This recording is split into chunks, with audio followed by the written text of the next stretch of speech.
Bonjour à tous, je suis ravie de vous retrouver après 10 ans de posts sur les réseaux par écrit.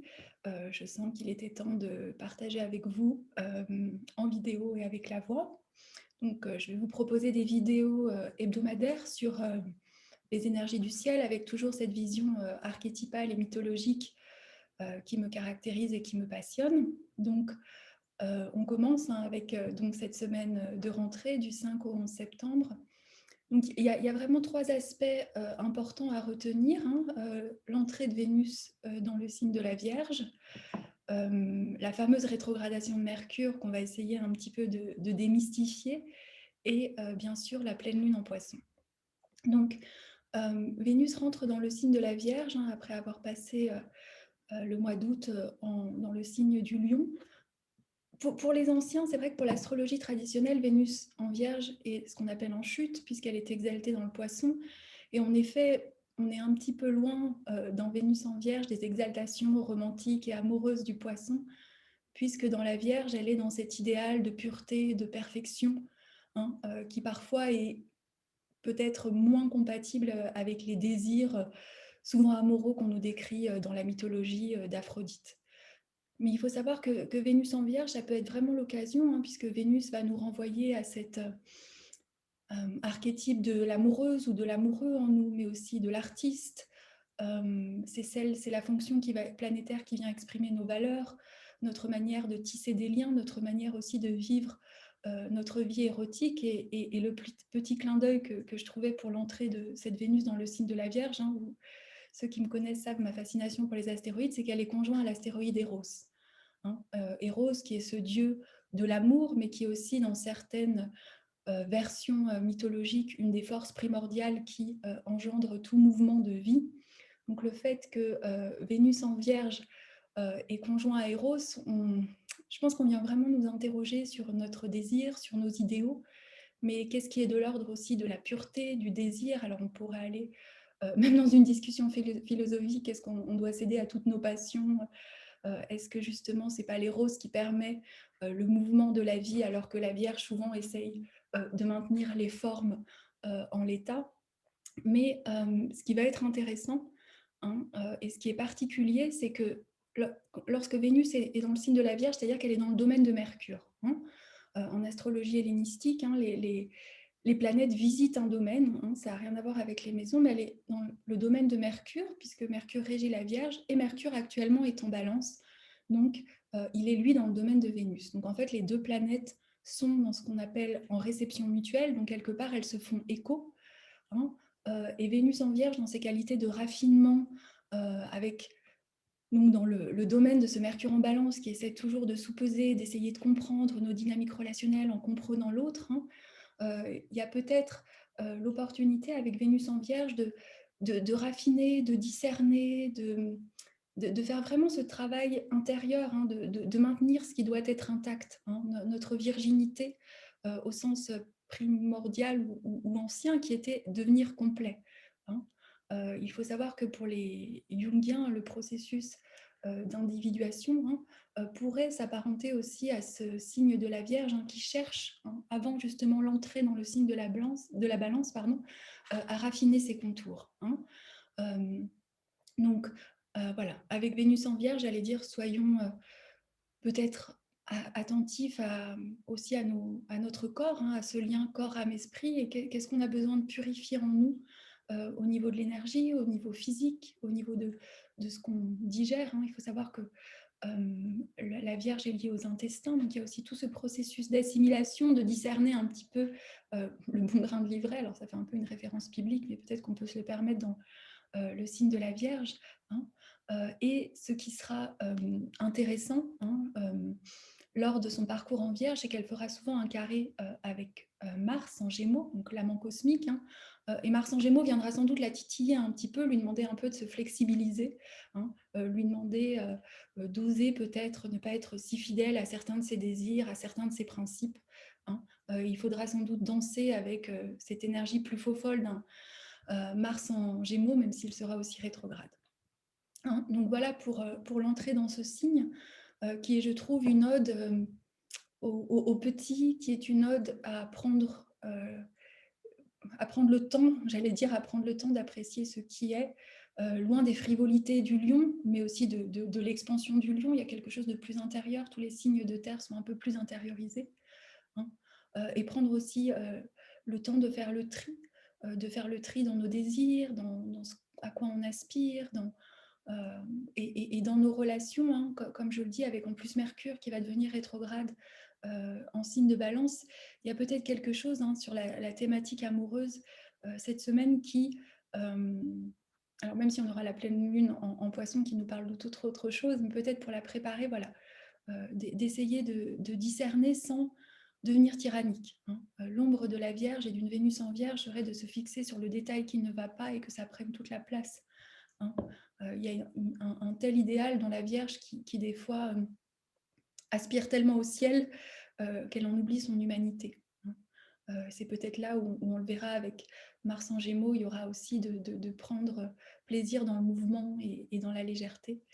Et je trouvais que le clin d'œil avec Eros, ça peut être comment on peut continuer à se sentir dans le mouvement, dans cette énergie vitale qui nous aspire, tout en respectant euh, notre besoin de centre, notre besoin de contour, notre besoin d'être recentré. Donc voilà pour Vénus en Vierge. Alors, les autres aspects aussi qui sont intéressants, notamment le 8, c'est le Soleil donc en trigone nœud nord, hein. On est bien encore dans des énergies de Vierge qui peuvent nous aider à... C'est intéressant, le Soleil en Vierge, le trigone nœud nord en Taureau, c'est vraiment cette possibilité, je trouve, d'accepter de créer un ordre, hein, puisqu'on est dans la saison de la Vierge, d'envisager un planning, d'envisager un agenda. Mais je trouve que le nœud nord en Taureau nous demande de ne pas oublier l'essentiel. On est encore voilà, dans ces valeurs, dans revenir aux valeurs, revenir à l'essentiel, revenir au cycle et à prendre soin de la Terre. Alors, pour ce qui est de Mercure rétrograde, qui va rentrer dans sa rétrogradation le 9, et bon, alors ça c'est pour, je vais peut-être partir un petit peu loin, mais je pense que je peux oser. Il est conjoint, lui, pour le coup, à l'astéroïde Psyché, hein. Donc on a vraiment une semaine sous l'auspice de ce mythe que je vous invite à relire, d'Eros et Psyché, hein, qui pour certains est l'initiation après la projection amoureuse, hein, de Psyché sur ce dieu qu'elle finalement dévoile, et elle doit ensuite effectuer des tâches souvent très difficiles en descendant dans le monde, dans l'inframonde, hein. Et à la fin, les deux amants sont réunis, et ils sont réunis dénués de projection, et ils peuvent vivre véritablement l'amour. Et un analyste jungien que j'aime beaucoup, qui s'appelle Robert Johnson, décrit vraiment, hein, la descente de Psyché comme étant la descente de l'énergie féminine pour se dépouiller de toutes ces attentes, de toutes ces représentations, de toute cette séduction, hein, d'un Eros Cupidon qui nous aurait ensorcelés. Et ce qui est beau à la fin du mythe, c'est que finalement, ils peuvent se rencontrer à nouveau, mais dépouillés de cela. Et justement, hein, Mercure rétrograde, qui fait couler beaucoup d'encre sur les réseaux sociaux, qui est souvent comment on pourrait dire, le lieu de toutes les interprétations, de toutes les mises en garde possibles. Alors, il faut savoir aussi, et ça se fera peut-être l'objet d'une autre vidéo, qu'il y a des techniques précises anciennes pour savoir si Mercure est votre Time Lord de l'année, ce qu'on appelle le Seigneur du temps. Donc, je fais référence là aux profections annuelles. Je sais que c'est un peu plus technique, qui permet de déterminer si Mercure est actif ou non pour vous. Donc, vous pouvez être plus soumis, hein. Mais il y a quelque chose que j'aime à rappeler, c'est que Mercure, c'est le fripon divin, c'est l'archétype du fripon divin. Donc, il va toujours nous jouer des tours. Donc, même en étant rétrograde, même en n'étant pas rétrograde, dans ce qu'on va nous dire, dans l'information, il va toujours glisser du vrai, du faux, et nous demander de soutenir. Est-ce qu'on peut acheter un téléphone ou pas? Est-ce qu'on peut acheter un ordi? Oui et non, hein. Mercure nous demande de jouer avec ces tensions des opposés, hein. Et le risque serait de paniquer pendant Mercure rétrograde et de croire qu'on en est libre le reste de l'année. Alors, il y a aussi une explication plus, on pourrait dire, plus symbolique, hein, de Mercure rétrograde. Mercure est un dieu psychopompe, hein, donc c'était un dieu qui était un des seuls qui était autorisé d'aller dans le monde du dessous et dans le monde du dessus, hein. Je ne sais pas, vous savez, avec son symbole de ses petites sandales ailées, il avait cette cape d'invisibilité. Et pour les anciens, lorsqu'il était rétrograde, il était tout simplement occupé à accompagner les âmes de l'autre côté, hein. Et quelque chose que j'ai découvert récemment dans la lecture de ces anciens textes, c'est que lorsque Mercure est dans ce qu'on appelle aussi la conjonction au Soleil, qui aura lieu le 23 septembre, et on y reviendra, qui s'appelait le Casimi, et c'est aussi le cas lors de la rétrogradation de Vénus, il était tout simplement dans les chambres initiatiques des mystères. Donc il était initié par le dessous et par l'ombre. Et je pense en plus avec cette entrée de Mercure dans le signe de la Balance, on peut se rappeler qui est cette pesée, qui est trouvé cet équilibre, alors pas seulement entre soi et l'autre, mais aussi entre peut-être l'ombre et la lumière, entre la confusion et la clarté d'esprit. Moi, je me dis toujours, alors peut-être que je suis née avec Mercure rétrograde conjoint au Soleil, que je suis un peu biaisée dans ma lecture, mais Mercure rétrograde, c'est sûr qu'à l'extérieur, ça va moins fonctionner. Pourquoi? Parce que sans doute, en temps d'initiation, on a besoin de faire silence, on a besoin de voir l'obscurité. Sinon, on ne peut pas entendre, on ne peut pas écouter. Donc Mercure rétrograde, il nous challenge parce qu'on est dans une société de la communication, de l'information, ou de l'immédiateté. Et Mercure, pourtant, il est toujours là. Les anciens vous disaient dans les pratiques divinatoires que quand on se réveille et qu'on s'endort, c'était Mercure qui vient nous visiter. C'était le dieu des passages, c'est le dieu des croisements. C'est celui qui nous accompagne à la croisée des chemins pour nous donner son message. Seulement, il reste un fripon divin. Donc son message est souvent à la lumière des oracles, métaphoriques, symboliques, et il n'est pas aussi clair. Et en plus, le risque d'un Mercure en signe d'air, c'est surtout dans le signe de la Balance, c'est qu'on veut tellement maintenir l'harmonie avec les autres qu'on peut se priver d'écouter en fait ce mouvement intérieur. Et c'est pour ça qu'on a vu son opposition avec Jupiter en Bélier avant sa rétrogradation et pendant sa rétrogradation, qui va nous inviter quand même à tisser du sens pour nous, tout en prenant en compte autrui, à pas avoir un délire non plus d'idées folles et de grandeur à la rentrée, parce que tout de suite on a Mercure rétrograde, et son opposition à Jupiter aussi peut nous dire, attends, d'abord on a besoin de ce temps d'incubation, de ce temps d'initiation, de ce temps d'écoute, de ce temps de silence, où sans doute il y aura des choses qui ne fonctionnent pas. Et quel beau symbole aussi, je trouve, sa conjonction Mercure rétrograde à l'astéroïde Psyché, puisque Psyché, qui est cette plus belle des mortelles, dont même Eros s'éprend alors qu'elle était condamnée pourtant à autre chose de par la jalousie d'Aphrodite, mais qui, en cédant à la curiosité, alors que Eros lui avait dit « Surtout, tu peux rester dans mon royaume et on peut être unis, mais tu ne dois pas me voir. » Et la sœur de Psyché, qui un jour lui rend visite, lui dit « Écoute, c'est quand même étrange que ton mari, tu ne puisses pas le voir. » Et elle cède à la curiosité, et un soir, elle allume la lampe, et elle est tellement éblouie, puisqu'elle ne savait pas qu'elle était mariée au dieu de l'amour. Et donc s'ensuit toute une série d'épreuves. Et dans ces épreuves, elle doit notamment prendre la boîte de beauté de Perséphone dans l'inframonde.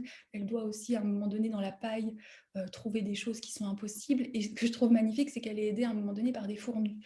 Et donc, il y a ces aides aussi, peut-être, dans nos descentes, telles qu'elles soient dans l'obscurité, qui sont celles auxquelles on ne s'attendrait pas, les plus petites. Et Mercure sera aussi un moment dans le signe de la Vierge, donc peut-être il va nous dire de nous appuyer sur des petits rituels, sur écrire, sur écouter quelque chose qui nous fait du bien. C'est dans ce petit, en saison de la Vierge, c'est dans le petit qu'on résout le tout. Et ça me permet de terminer et d'amener cette lune en Poisson, cette lune en Poisson qui est toujours forcément lors de la saison de la Vierge, et qui met en lumière, je trouve, moi j'aime bien dire, cet infiniment grand et cet infiniment petit. C'est-à-dire qu'il y a vraiment dans la Vierge, on cherche le détail, on cherche vous savez, la beauté de l'ordre, quelque chose qui reflèterait cet ordre parfait qu'on capte, et on essaye de faire des rituels, on essaye de manger d'une certaine manière, on essaye d'organiser nos vies, on essaye de se purifier, pour que ça reflète ce qu'on sait qui est possible dans la symphonie du cosmos qui semble si parfaite. Et le Poisson, et j'allais dire, c'est le signe des Poissons qui en plus sera conjoint à Neptune. La Lune sera conjointe à Neptune. La pleine Lune se fait à 17 degrés du Poisson, donc comme pour avoir plus de précision, toutes les personnes qui ont entre 15 et 19 degrés, Poisson, Gémeaux, Vierge et Sagittaire, peuvent être plus touchées par cette croix mutable. Et le signe des poissons, moi je trouve qu'il nous rappelle le mystère. Il nous rappelle qu'on ne peut pas saisir, même les astrologues, même, on peut juste imaginer, on peut juste métaphoriser, on peut juste poétiser. Hein. Donc c'est intéressant, il y a cette descente de Mercure, il y a cette Vénus en Vierge qui cherche elle plus cet ordre, et il y a cette lune en Poisson qui nous dit, mais de toute façon, acceptons le mystère en fait. Peut-être on voudrait prévoir, on voudrait comprendre nos relations, on voudrait comprendre notre mission de l'âme, et le Poisson il nous dit, l'univers te susurrera. Moi j'aime beaucoup voir aussi Neptune qui sera conjoint avec Lune comme étant les feux à brouillard, comme on est éclairé en marchant en fait, hein, comme disait, je crois que c'est Antonio Machado, le camino, pardon, le chemin se fait en marchant. Hein. Donc il y a aussi une opportunité dans ces pleines lunes qui mettent en lumière, hein, elle est au sextile d'Uranus en Taureau, donc elle est au sextile d'une énergie entre le Taureau et le Poisson qui nous dit finalement, en essayant de donner forme à ce mystère, de créer des formes qui reflètent une beauté.